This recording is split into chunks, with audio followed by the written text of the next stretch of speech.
काँग्रेसचे माजी आमदार रवींद्र दंगेकर काँग्रेसचा हात सोडत आता शिवसेनेच्या वाटेवर या ठिकाणी चाललेले आहेत। आज सायंकाळी त्यांचा प्रवेश होणार असल्याची माहिती जी आहे ती आता समोर येताना पाहायला मिळते। याच संदर्भात बोलण्यासाठी आपल्या सोबत माजी आमदार रवींद्र दंगेकर। भाऊ, काय सांगाल, तुमचा आज प्रवेश निश्चित झालेला आहे? गेले किती दिवस मी निवडणूक पराजित झाल्यानंतर कार्यकर्त्यांशी बोलत होतो।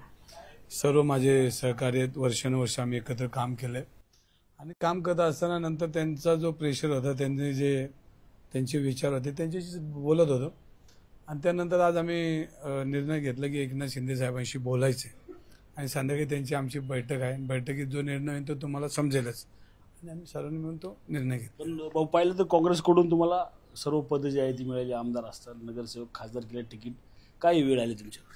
काँग्रेसचे मी आभार मानतो आणि महाविकास आघाडीचे सर्व पदाधिकारी सगळ्यांचे आभार मानतो, कारण त्यांनी मला माझ्यावर विश्वास दाखवला आणि विश्वास दाखवल्यानंतर मी बऱ्यापैकी जेवढं न्याय द्यायचा प्रयत्न केला तो पक्षाला न्याय द्यायचा दिलाय आणि जे काय राहिलं असेल तर ते आता त्याची भरपाई माझ्याकडून होऊ शकणार नाही, म्हणून आपण काय निर्णय घ्यायचा तो घेणार आहे, कारण आपण त्यांनी देऊन सुद्धा आपण देऊ शकलो नाही, त्यामुळे आता जरा थोडा निर्णय घेतला। पण एकीकडे पाहिलं तर तुम्ही आज पक्षप्रवेश करताय, मात्र पुण्यातील शिवसैनिक नाराज दिसत आहेत।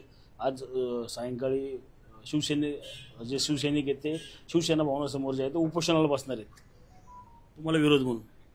नाही, ते बी माझे सहकारी आहेत, वर्ष त्यांच्यावर काम केलेले आणि त्यांनी बी एक परिवार म्हणून काम केलंय। शिवसेना असेल, माझ्या राजकारणाच्या 35 वर्षामध्ये अनेक परिवार जोडले गेलेत, तोही आपला परिवार आहे, ते काय आपले बाहेरचे नाहीत, जे काय आहे त्यांची समजूत घालू शकतो मी, कारण शेवटी आम्ही परिवार म्हणून काम केलंय आणि परिवारात थोडं असतं ते करू आता त्यांच्याशी। भाऊ, नक्कीच पाहिलं जर तुम्ही त्यांची समजूत काढतात, मात्र शहरात एक चर्चा आहे की तुमच्या पत्नीवर जो आहे तो वक्फ बोर्डाच्या संदर्भात एक गुन्हा दाखल झाला जागेसंदर्भात लक्ष्मीबरोबरच्या, त्यामुळे तुम्ही पक्षप्रवेश करताय असं संपूर्ण चर्चा जी आहे आता शहरभर पसरलेली। नाही, विषय तो नाही, विषय माझ्याकडे परत एकदा सांगतो, मी चुकीचं काम केलं नाही, चुकीचं काम करणार नाही आणि ज्यावेळेस चुकीचं काम केल्यानंतर आम्ही होऊन पोलीस स्टेशनला जाऊ आणि अटक करून घेऊ, कारण आम्ही काम करताना लिगली काम केलेलं आहे। पण राजकारणात असल्यामुळे निवडणूक लढवतोय, आमदार झालो आणि काही लोकांना तिथं बघवलं नाही आणि राजकीय द्वेषापोटी माझा जो आता जे वक्फ बोर्डचं असेल सगळं असेल, मग बोर्ड लावले, माझ्याविरुद्ध आंदोलन केलं आणि हे कोण करत होतं? ते काही लोक होते, ते भारतीय जनता पार्टीची लोक होते आणि वक्फ बोर्डची जागा घेतलेलं दुःख कोणाला पाहिजे तर मुस्लिम समाजाला पाहिजे। हे मुस्लिम समाज सगळे माझे परिवार आहे, घर आहे, कुटुंब आहे, त्यांना राग आला पाहिजे, राग आला हिंदूंलाच आणि हिंदूंना राग आला तर ते राजकीय द्वेषापोटी आलं आणि त्यामुळे माझ्याबरोबर अजून 4 पार्टनर आहेत, मला भाजपचे आहेत, मनसेचे आहेत आणि सगळ्यांचे आहेत, पण माझ्यामुळे त्यांना प्रचंड त्रास झाला। मी लढणार आहे, मला काय रस्त्यावरचा फकीर आहे, मी कसंही उभा राहील, पण त्यांना जो माझ्यामुळे त्रास झाला हा मी राजकारणात म्हणूनच झाला आणि त्यांची कुटुंब उद्ध्वस्त व्हायची वेळ आली आज, कारण करोडो रुपयाचं त्याच्यावर लोन आहे, त्याचं व्याज आहे, सगळ्या गोष्टी आहेत आणि त्यांचं भविष्य त्याच्यात। माझ्या एका हवेच्या पोटी त्यांचं घर उद्ध्वस्त होता कामा नये आणि मग आपल्याला काही त्याग करायला लागलं तर आपण करायची आपली मानसिकता आहे।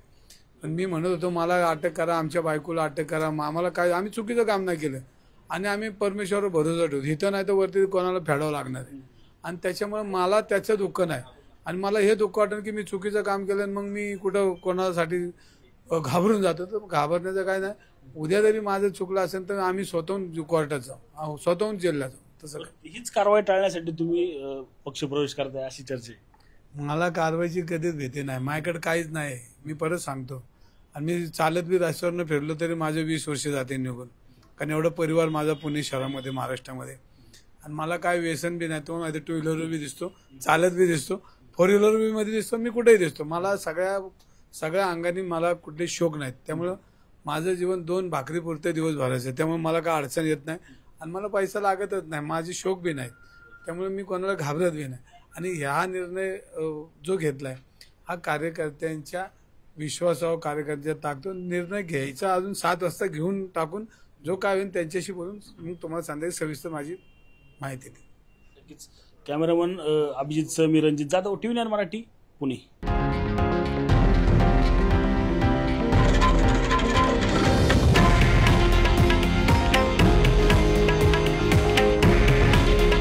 हे आहे देशातील नंबर 1 न्यूज नेटवर्क आणि आपण पाहत आहात TV9 मराठी. काळजी तुमची, हित महाराष्ट्राचं.